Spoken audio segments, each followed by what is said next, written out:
Hello friends, आज की अगली कहानी है विदेशी बेटा माँ की इच्छा। शहर के पुराने मोहल्ले में एक दो मंजिला सा साधारण मकान था, जिसकी दीवारों पर समय की परछाइयाँ साफ दिखाई देती थी। लेकिन उस घर में रहने वाले लोगों के दिल आज भी एक दूसरे के लिए उतने ही गर्म थे। इसी घर में रहते थे भुवनेश प्रसाद, उनकी पत्नी शैलजा और उनका इकलौता बेटा नक्षत्र। नक्षत्र पिछले 6 वर्षों से विदेश में रहकर एक बड़ी कंपनी में इंजीनियर के पद पर काम कर रहा था। जब वह पहली बार विदेश गया था, तब उसकी उम्र बहुत कम थी और आंखों में अपने परिवार के लिए कुछ कर गुजरने का सपना था। उसके पिता की छोटी सी दुकान थी, जिससे घर का खर्च किसी तरह चलता था और माँ शैलजा घर संभालती थी। नक्षत्र ने पढ़ाई में हमेशा मेहनत की थी और नौकरी लगते ही उसने सबसे पहले अपने माता पिता से कहा था, अब आपको किसी चीज़ की चिंता करने की ज़रूरत नहीं है, मैं हूँ ना। उस दिन शैलजा की आंखों में खुशी के आंसू आ गए थे। बेटे ने विदेश जाकर नौकरी शुरू की तो हर महीने अपनी तनख्वाह का एक बड़ा हिस्सा घर भेजने लगा। कभी घर की मरम्मत करवानी होती, कभी पिता की दुकान के लिए सामान खरीदना होता, कभी किसी रिश्तेदार की मदद करनी होती।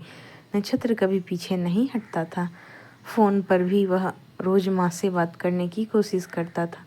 शैलजा के लिए बेटे की आवाज़ ही जैसे उसकी सबसे बड़ी खुशी थी। लेकिन पिछले कुछ महीनों से शैलजा की एक ही इच्छा थी कि अब नक्षत्र की शादी हो जाए।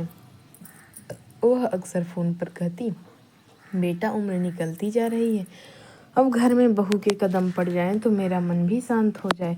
नक्षत्र हर बार हंसकर बात बदल देता, माँ अभी बहुत काम है, शादी कोई छोटी बात थोड़ी ही है कि जब मन किया कर ली।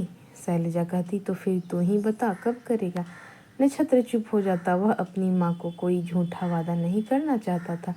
विदेश की नौकरी, लंबा काम का समय और अकेली जिंदगी ने उसे जिम्मेदार तो बना दिया था, लेकिन शादी के बारे में सोचने का समय ही नहीं दिया था। दूसरी तरफ भुवनेश को रिश्तेदारों की बातें सुननी पड़ती थी। कोई कहता इतना अच्छा कमाने वाला लड़का है, रिश्ते की कमी नहीं होगी।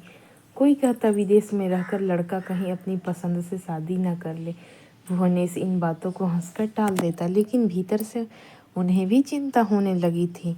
एक दिन उन्होंने हिम्मत करके नक्षत्र से कहा, बेटा हम तुम पर शादी का दबाव नहीं डालना चाहते, लेकिन अगर कोई अच्छी लड़की मिल जाए तो कम से कम बात तो कर लिया कर। नक्षत्र ने कुछ देर चुप रहने के बाद कहा, पापा आप रिश्ते देख सकते हैं, लेकिन एक बात याद रखिएगा, मुझे सिर्फ इसलिए शादी नहीं करनी कि लड़की का परिवार बड़ा है या उसके पास बहुत पैसा है। मुझे ऐसी लड़की चाहिए जो इंसान को इंसान समझे। भुवनेश मुस्कुराकर कहा, बेटा हम भी यही चाहते हैं। अगले ही सप्ताह भुवनेश के एक पुराने परिचित ने अपनी भतीजी का रिश्ता बताया। लड़की का नाम था विहाना। वह एक स्कूल में पढ़ाती थी और अपने माता पिता के साथ रहती थी। परिवार बहुत अमीर नहीं था, लेकिन अपनी ज़रूरतों के हिसाब से ठीक था। भुवनेश ने नक्षत्र को उसकी तस्वीर और कुछ जानकारी भेजी। नक्षत्र ने जानकारी देखी, लेकिन कोई खास प्रतिक्रिया नहीं दी। शैलजा ने पूछा, क्या हुआ? उसने कहा, माँ अभी लड़की से बात तो नहीं हुई, सिर्फ जानकारी देखकर कैसे फैसला कर दूँ। शैलजा को पहली बार लगा कि शायद बेटा और सच में शादी के बारे में सोच रहा है।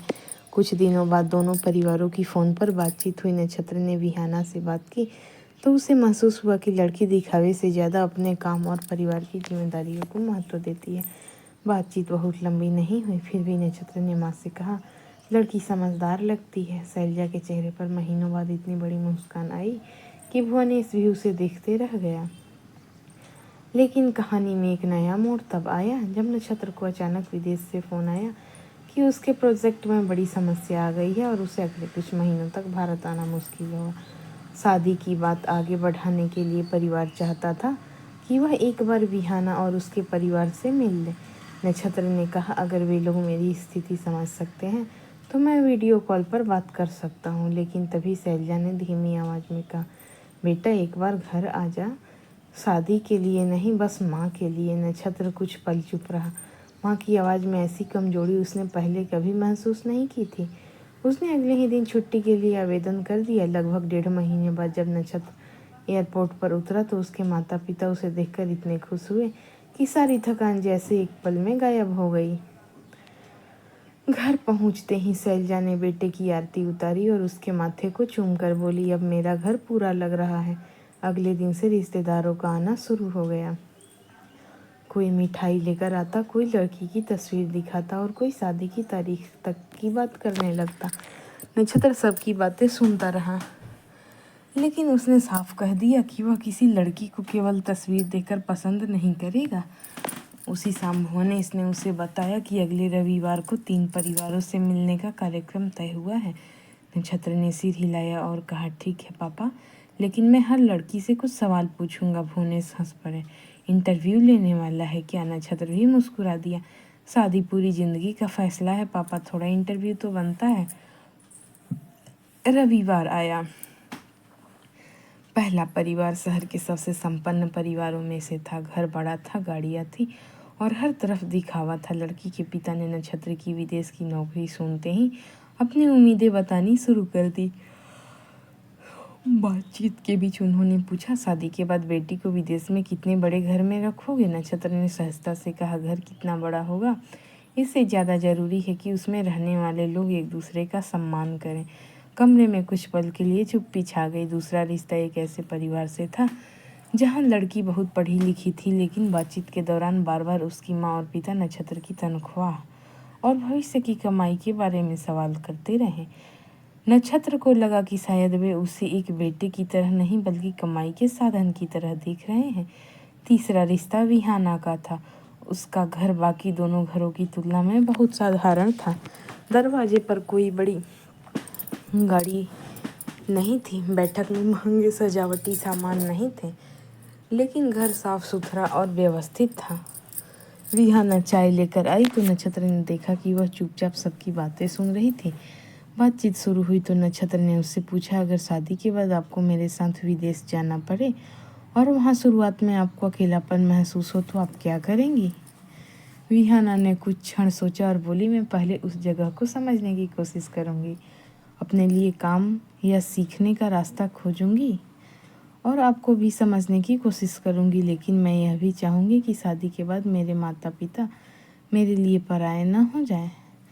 नक्षत्र ने पहली बार ध्यान से उसकी तरफ देखा, फिर उसने पूछा, अगर कभी मेरी नौकरी चली जाए और हमारी आर्थिक स्थिति खराब हो जाए तो? विहाना ने बिना देर किए कहा, तो खर्च कम करेंगे, मिलकर रास्ता खोजेंगे। शादी सिर्फ अच्छे दिनों के लिए नहीं होती। कमरे में बैठे सभी लोग चुप थे। नक्षत्र के पिता के चेहरे पर संतोष था, लेकिन तभी विहाना के पिता ने एक ऐसी बात कह दी इसने पूरे कमरे का माहौल बदल दिया। उन्होंने कहा, बेटा, हम अपनी बेटी को बहुत ज़्यादा सामान देकर विदा नहीं कर पाएंगे। हमारी हैसियत उतनी नहीं है, लेकिन हमने उसे इतना ज़रूर सिखाया है कि वह किसी के घर जाकर बोझ न बने। नक्षत्र ने तुरंत उनकी बात रोकते हुए कहा, अंकल, मैं दहेज के बारे में सोच भी नहीं रहा। शैलजा ने बेटे की ओर गर्व से देखा, लेकिन उसी रात जब नक्षत्र अपने कमरे में बैठा था, उसके पिता ने आकर एक ऐसी खबर दी जिसने उसके सामने शादी से भी बड़ा सवाल खड़ा कर दिया। और पहली बार नक्षत्र को लगा कि शायद विदेश लौटने से पहले उसे अपने परिवार के लिए एक बहुत बड़ा फैसला लेना पड़ेगा। भुवनेश के मुंह से यह सुनते ही नक्षत्र कुछ देर तक बिल्कुल शांत बैठा रहा। उसने पूछा, पापा, ऐसी कौन सी बात है जो आपको इतनी परेशान कर रही है? भुवनेश ने गहरी सांस लेकर कहा, बेटा, तेरी माँ पिछले कुछ महीनों से ठीक नहीं है। डॉक्टर ने कुछ जांचें लिखी थी, लेकिन उसने मुझे मना कर दिया कि तुझे मत बताना, वरना तो विदेश से सब छोड़कर भागा चला आएगा। नक्षत्र के चेहरे का रंग बदल गया। आपने मुझसे छिपाया क्यों? भुवनेश ने कहा, क्योंकि तू पहले ही हमारे लिए बहुत कुछ कर चुका है। हमें डर था कि तू अपनी नौकरी और भविष्य को छोड़कर हमारी चिंता में खुद को बर्बाद कर लेगा। नक्षत्र तुरंत माँ के कमरे में गया। शैलजा सोने का बहाना कर रही थी, लेकिन बेटे के कदमों की आवाज़ सुनते ही उसकी आंखें खुल गई। नक्षत्र उसके पास बैठ गया और उसका हाथ पकड़कर बोला, माँ, मुझे सच बताओ। शैलजा ने नज़रें चुरा ली। कुछ नहीं हुआ बेटा, उम्र हो रही है, थोड़ी कमजोरी रहती है। नक्षत्र ने कहा, माँ, मैं विदेश में रहकर लाखों रुपए कमा लूँ और अगर तुम्हारे पास बैठने का समय ही ना हो तो उस कमाई का क्या फ़ायदा? शैलजा की आंखों से आंसू निकल पड़े। उसने बेटे के सिर पर हाथ फेरते हुए कहा, मैंने तुझे इसलिए नहीं पढ़ाया था कि मेरी बीमारी के कारण तू अपने सपने छोड़ दे। मैं तो बस चाहती हूँ कि तू अपना घर बसा ले, ताकि मुझे यह चिंता न रहे कि मेरे बाद तू अकेला रह जाएगा। नक्षत्र ने माँ का हाथ कसकर पकड़ लिया। उस रात वह सो नहीं पाया। एक तरफ विदेश की नौकरी थी जिसके लिए उसने वर्षों मेहनत की थी, दूसरी तरफ उसका परिवार था जिसकी खुशियों के लिए उसने नौकरी शुरू की थी। सुबह होते ही उसने डॉक्टर से मिलने का फैसला किया। जांचों के बाद डॉक्टर ने बताया कि शैलजा की हालत ऐसी थी कि उन्हें नियमित इलाज और आराम की ज़रूरत थी। कोई ऐसी बात नहीं थी जिसे सुनकर घबरा जाना चाहिए, लेकिन लापरवाही भी नहीं की जा सकती थी। नक्षत्र को थोड़ी राहत मिली, मगर उसने तय कर लिया कि वह माँ को अकेला छोड़कर तुरंत विदेश नहीं जाएगा। इसी बीच विहाना के पिता का फ़ोन आया। उन्होंने विनम्रता से कहा, बेटा, अगर तुम्हें लगता है कि अभी शादी का समय ठीक नहीं है तो हम बिल्कुल बुरा नहीं मानेंगे। तुम्हारी माँ की तबीयत पहले ठीक होनी चाहिए।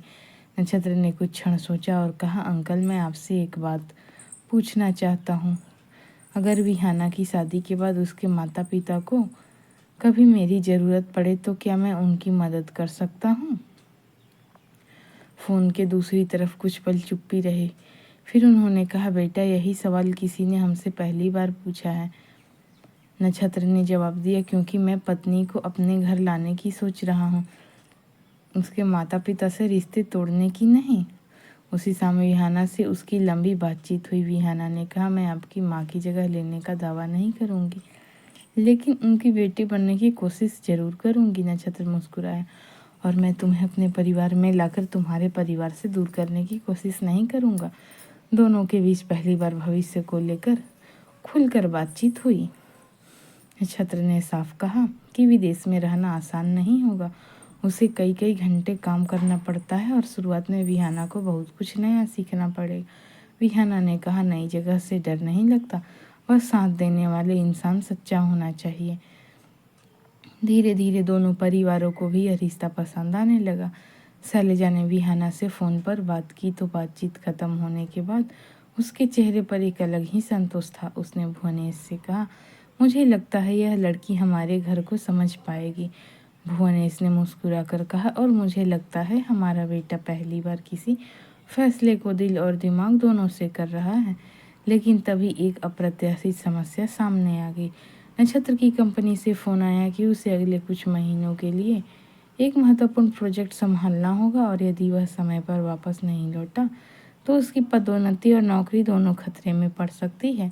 नक्षत्र के सामने फिर वही सवाल खड़ा था, वह माँ को छोड़कर विदेश जाए या अपनी नौकरी दांव पर लगा दे। उसने पिता से कहा, पापा, मैं वापस चला जाऊँगा, लेकिन माँ के इलाज और देखभाल की पूरी व्यवस्था करके। भुवनेश ने कहा, तू जा बेटा, हम संभाल लेंगे। लेकिन शैलजा ने बेटे की बात सुन ली। उसने कमरे से बाहर आकर कहा, नहीं, इस बार मैं तुझे रोकूंगी नहीं, लेकिन जाने से पहले मेरी एक इच्छा पूरी कर देना। नक्षत्र पूछा, क्या?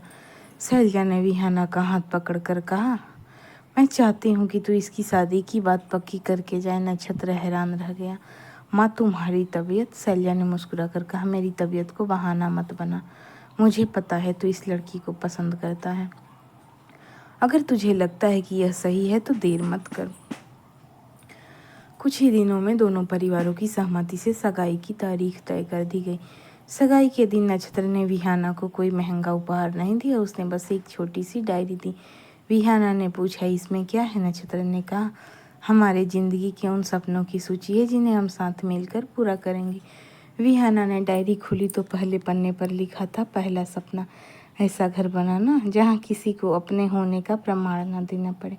दूसरा सपना, माँ पापा को कभी यह महसूस न होने देना कि बेटा दूर चला गया। तीसरा सपना, तुम्हारे माता पिता को भी अपना परिवार मानना। विहाना की आंखें भर आईं। लेकिन उसी रात एक ऐसी बात हुई जिसने इस खुशहाल माहौल को अचानक चिंता में बदल दिया। नक्षत्र को अपनी कंपनी से संदेश मिला कि उसकी विदेश वापसी की तारीख आगे बढ़कर सिर्फ 5 दिन बाद कर दी गई है। यानी शादी की तैयारियां शुरू होते ही उसे फिर विदेश लौटना था। शैलजा ने बेटे को जाते हुए देखकर कहा, तू चिंता मत कर, मैं ठीक रहूँगी।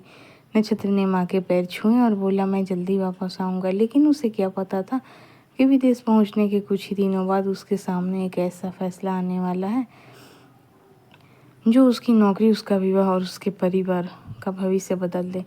नक्षत्र 5 दिन बाद विदेश लौट गया, लेकिन इस बार एयरपोर्ट पर उसके कदम पहले जैसे हल्के नहीं थे। उसके मन में माँ की चिंता थी, पिता की जिम्मेदारी थी और विहाना के साथ शुरू हुए नए रिश्ते की उम्मीद भी थी। विमान में बैठते समय उसने शैलजा को फ़ोन किया था। माँ ने हमेशा की तरह हंसते हुए कहा, बेटा तू अपना काम कर, मैं बिल्कुल ठीक हूँ। नक्षत्र समझ रहा था कि माँ उसे परेशान नहीं करना चाहती है, इसलिए उसने जाते जाते पिता से कहा था कि डॉक्टर की हर बात समय पर माने और किसी भी हालत में इलाज में लापरवाही न करे। विदेश पहुंचने के बाद काम इतना बढ़ गया कि नक्षत्र को सुबह से देर रात तक कंपनी में रहना पड़ता। इसी बीच कंपनी के बड़े अधिकारी ने उसे बुलाकर कहा, अगर तुम यह प्रोजेक्ट सफलतापूर्वक पूरा कर देते हो तो तुम्हें अस्थायी रूप से इसी शहर में एक बड़ी जिम्मेदारी मिल सकती है। यह उसके करियर का बहुत बड़ा अवसर था। नक्षत्र ने हामी तो भर दी, लेकिन उसी समय उसके फ़ोन पर पिता का संदेश आया, बेटा माँ की तबीयत आज थोड़ी खराब है, लेकिन घबराना मत। नक्षत्र का दिल बैठ गया। उसने तुरंत फ़ोन किया। भुवनेश ने कहा, डॉक्टर को दिखा दिया है, अभी चिंता की कोई बात नहीं है। लेकिन नक्षत्र जानता था कि पिता अपनी परेशानी छिपा रहे हैं। उसने उसी रात विहाना को फ़ोन किया। विहाना ने बिना घबराए कहा, आप काम कीजिए, मैं कल सुबह मम्मी जी से मिलने चली जाऊंगी। नक्षत्र ने कहा, तुम्हारी अभी शादी भी नहीं हुई है, तुम क्यों इतना जिम्मेदारी ले रही हो। विहाना मुस्कुराई और बोली, रिश्ता सिर्फ शादी के बाद नहीं बनता। अगर मैं आपको अपना मानती हूँ तो आपके माता पिता भी मेरे अपने हैं। अगले दिन विहाना शैलजा के घर पहुँची। शैलजा उसे देखकर भावुक हो गई। उसने कहा, बेटी तू क्यों आई? नक्षत्र ने तुझे परेशान किया होगा। विहाना ने उसके पास बैठते हुए कहा, नहीं माँ, उसने नहीं भेजा, मैं अपनी इच्छा से आई हूँ। शैलजा की आंखें भर आई। उस दिन से विहाना नियमित रूप से शैलजा के पास जाने लगी। वह उसके लिए खाना बनाती, दवाइयों का ध्यान रखती और डॉक्टर की अपॉइंटमेंट पर उसके साथ जाती। भुवनेश को भी सहारा मिल गया। नक्षत्र दूर विदेश में बैठकर यह सब सुनता तो उसकी आंखें नम हो जाती। एक दिन उसने विहाना से कहा, तुमने मेरी सबसे बड़ी चिंता कम कर दी। विहाना ने कहा, मैंने कुछ खास नहीं किया, परिवार में यही तो किया जाता है। उधर कंपनी में नक्षत्र के सामने कठिन परिस्थिति थी। प्रोजेक्ट बहुत बड़ा था और टीम में कुछ लोग उसके फैसलों से सहमत नहीं थे। उसे लगातार कई घंटे काम करना पड़ रहा था। तभी कंपनी ने उसे स्थायी पद और ज़्यादा वेतन का प्रस्ताव दिया, लेकिन शर्त यह थी कि उसे कई वर्षों तक विदेश में रहना होगा। नक्षत्र ने प्रस्ताव हाथ में लिया और देर तक सोचता रहा। पहले उसे लगता था कि ज़्यादा कमाई ही परिवार के लिए सबसे ज़रूरी है, लेकिन अब उसे समझ आने लगा था कि पैसे के साथ समय और साथ भी उतना ही ज़रूरी है। उसने कंपनी से कहा कि वह प्रस्ताव पर कुछ समय बाद निर्णय दे। कुछ सप्ताह बाद भारत में नक्षत्र और विहाना की शादी की तारीख तय हो गई। शैलजा की तबीयत भी इलाज के कारण पहले से बेहतर थी। शादी बहुत सादगी से हुई। नक्षत्र ने विहाना के परिवार से साफ कहा कि उसे किसी तरह का दहेज या महंगा सामान नहीं चाहिए। उसने कहा, मुझे आपकी बेटी मिली है, इससे ज़्यादा मुझे कुछ नहीं चाहिए। शादी के बाद विहाना कुछ समय ससुराल में रही और नक्षत्र विदेश लौट गया। लेकिन इस बार नक्षत्र के मन में एक नया विचार था। उसने कंपनी से बात की और कहा कि वह ऐसी नौकरी चाहता है जिसमें वह कुछ महीनों तक विदेश और कुछ महीनों तक भारत से काम कर सके। शुरुआत में कंपनी ने मना कर दिया, लेकिन उसके अच्छे प्रदर्शन और अनुभव को देखते हुए आखिरकार एक नई व्यवस्था पर सहमति बन गई। नक्षत्र ने अपना अस्थायी विदेशी पद छोड़ने का फैसला किया। उसकी कमाई पहले से थोड़ी कम होने वाली थी, लेकिन उसे लगा कि परिवार के साथ रहना ज़्यादा ज़रूरी है।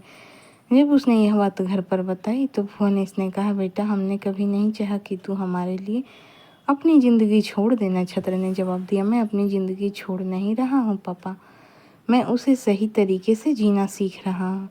शैलजा ने बेटे और बहू को पास बुलाकर कहा, मेरी सबसे बड़ी इच्छा यही थी कि मेरा बेटा घर लौट आए और उसे ऐसा जीवन साथी मिले जो रिश्तों की कीमत समझे। आज मुझे लगता है कि मेरी इच्छा पूरी हो गई। कुछ महीने बाद नक्षत्र और विहाना ने मिलकर एक छोटा सा घर खरीदा। घर बहुत बड़ा नहीं था, लेकिन उसमें दोनों परिवारों के लिए जगह थी। विहाना ने अपने माता पिता के लिए भी एक कमरा रखा और नक्षत्र ने अपने माता पिता को समझाया कि अब किसी खर्च की चिंता करने की ज़रूरत नहीं है। समय बीतता गया और एक दिन वही रिश्तेदार जो कभी नक्षत्र की शादी को लेकर तरह तरह की बातें करते थे, उसकी ज़िंदगी देखकर हैरान थे। किसी ने पूछा, तूने इतनी अच्छी नौकरी और विदेश का मौका छोड़ दिया, क्या तुम्हें अफसोस नहीं? नक्षत्र मुस्कुराया और बोला, पहले मुझे लगता था कि परिवार को खुश रखने के लिए ज़्यादा पैसा कमाना ज़रूरी है। फिर समझ आया कि पैसा ज़रूरी है, लेकिन परिवार को समय देना उससे भी ज़्यादा ज़रूरी है। विदेश ने मुझे कमाना सिखाया और मेरे घर ने मुझे जीना सिखाया। शैलजा ने पास खड़ी विहाना का हाथ पकड़ लिया और कहा, और मुझे मेरी बहू नहीं बेटी मिली। विहाना ने माँ के कंधे पर सिर रख दिया। उस दिन नक्षत्र ने अपनी पुरानी डायरी निकाली, जिसमें उसने शादी से पहले अपने 3 सपने लिखे थे। उसने तीसरे पन्ने पर एक नई लाइन जोड़ दी, सबसे बड़ा सपना यह नहीं कि हमारे पास कितना पैसा हो, बल्कि यह कि हमारे पास एक दूसरे के लिए समय और सम्मान हमेशा बना रहे। भुवनेश ने डायरी पढ़कर कहा, अब यह सपना पूरा हो गया। नक्षत्र ने मुस्कुराकर कहा, नहीं पापा, परिवार के सपने कभी पूरे नहीं होते, वे हर दिन नए बनते हैं। और सच यही था कि नक्षत्र ने विदेश की चमक को पूरी तरह नहीं छोड़ा था, लेकिन उसने यह जरूर सीख लिया था कि सफलता केवल बड़ी तनख्वाह, ऊंचा पद या विदेश में रहने का नाम नहीं है। असली सफलता तब होती है जब इंसान अपने माता पिता की आंखों में सुकून, अपने जीवन साथी की आंखों में विश्वास और अपने परिवार के हर सदस्य के दिल में अपनापन बना सके। इस तरह एक ऐसा रिश्ता जिसकी शुरुआत शादी के लिए लड़की देखने से हुई थी, धीरे धीरे 2 परिवारों को जोड़ने वाली ऐसी डोर बन गया जिसे न पैसा तोड़ सका, न दूरी और न ही समय। और शैलजा की वह छोटी सी इच्छा, जिसे वह कभी बेटे के सामने कहने से भी डरती थी, आखिरकार पूरी हो गई। उसका बेटा केवल विदेश से कमा कर लौटने वाला बेटा नहीं रहा, बल्कि रिश्तों की असली कीमत समझने वाला इंसान बन गया। फ्रेंड्स, उम्मीद करती हूँ कि आपको यह कहानी पसंद आई होगी। अगर वाकई में कहानी पसंद आई हो तो चैनल को सब्सक्राइब ज़रूर करिएगा और वीडियो को लाइक कर दीजिएगा।